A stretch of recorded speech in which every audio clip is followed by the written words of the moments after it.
Hello, in this video, I'm going to talk about elbow and wrist muscles. So in the previous video, I already talked about biceps and triceps. So I'm not going to discuss those here, even though of course they are important movers of the elbow. But here I'm going to discuss the other muscles of the elbow and then of the forearm and wrist. So brachialis is an elbow flexor. Whoops. Go back a step here. Okay, so it's an elbow flexor. Flexes the humeral ulnar and humeral radial joints. So if we look in our picture here, you can see that it is deep to biceps brachii. So in the picture on the right, you see biceps brachii on top. Deep to that is brachialis. So you can actually palpate it on yourself. If you find your biceps brachii and go on the medial side, you just kind of go toward on the medial side or the medial edge of biceps brachii, you can feel brachialis, the belly, sort of sticking out medially under that biceps tendon. So it is tucked underneath biceps brachii. Okay, Brachioradialis has the nickname the beer drinker because it works when we are in a sort of neutral grip, when our hands are facing into the body, and we lift like this, which is why it has that nickname. If you make a fist and go like this, give yourself some resistance, it's the muscle that jumps out right on the top of your forearm in that neutral position. So it flexes the humeral ulnar and humeral radial joints. That's its primary action. But also because it's on the border, on the forearm, it's on the border between the wrist flexors and the wrist extensors, it will actually assist in pronation and supination when it's resisted. Okay, so it's not a primary pronator or supinator, but it will assist in both of those actions if there is resistance. So I want to talk a little bit about the difference between our three major elbow flexors. Okay, so biceps brachii, we know also is a supinator. Okay, so when biceps brachii contracts and its origin and insertion get closer together, the muscle shortens, it's going to cause supination of the forearm. So when we flex the elbow, biceps brachii is the prime mover when we are supinated. If I was to turn into a neutral grip, then brachioradialis is our prime mover because that's where it's optimized. That's where it has the greatest mechanical advantage and contributes the greatest amount of force in that position. Then, if I turn into a pronated position, now brachialis is going to be the prime mover. Okay, so all three are always going to contribute to elbow flexion, but which one is producing the greatest amount of force to complete that action is going to depend on how much pronation or supination the forearm is in. Okay, so again, if we're supinated, it's primarily biceps brachii.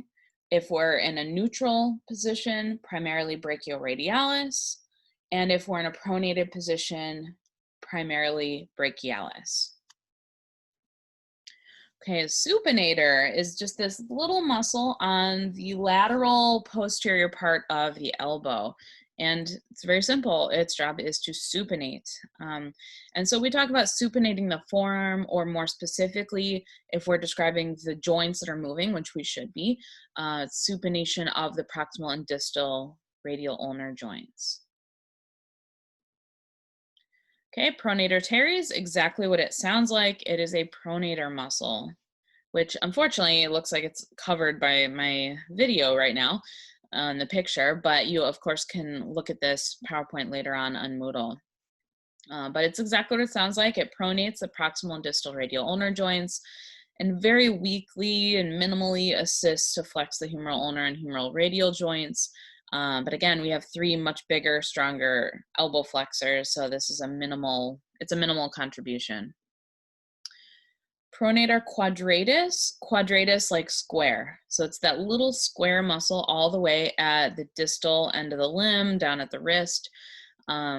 And of course, its job is to pronate the forearm or pronate the proximal and distal radial ulnar joints. Okay, so I grouped together all of the wrist extensors and all of the wrist flexors. So we're going to talk about them as a group. So I'm not very concerned with you knowing all the very specific information of every single one of these muscles. It's more as the functional group that I care about. So the wrist extensors are all originating at the lateral epicondyle of the humerus. They're all coming from the lateral side of the elbow. So the lateral epicondyle or the supracondylar ridge or the common extensor tendon, but all coming from that lateral side of the elbow with slightly varying origins.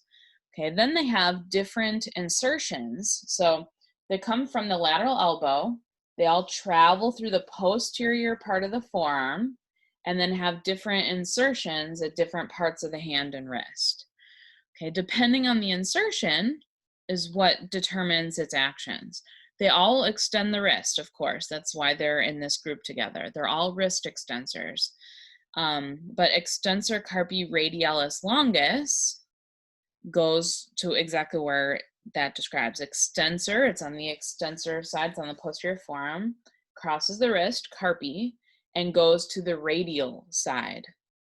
Okay, so in addition to extending the wrist, it's also going to abduct the wrist or radial deviation. So it's radial deviation or abduction of the wrist for any of the muscles that are coming down to that radial side. And it's right in the name of the muscle. Okay, so its primary action will be extension, but it will also contribute to radial deviation or abduction. Extensor carpi radialis brevis, same story, still going to the radial side. Extensor carpi ulnaris. So again, it's an extensor, it's crossing the wrist, but now it's going across to the ulnar side. So that's going to be ulnar deviation or adduction of the wrist, of course, in addition to extension.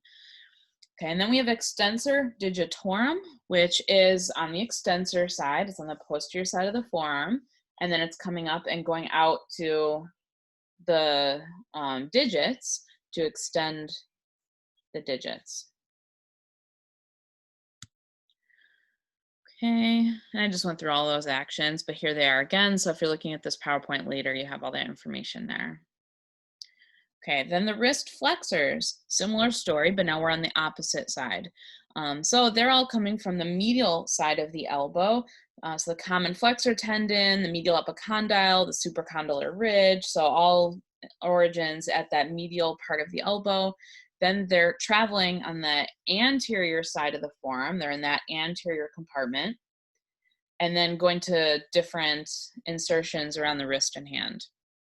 So flexor carpi radialis, again, it's on the flexor side, so the anterior side, crosses the wrist, that's the carpi, and now it's going to the radial side.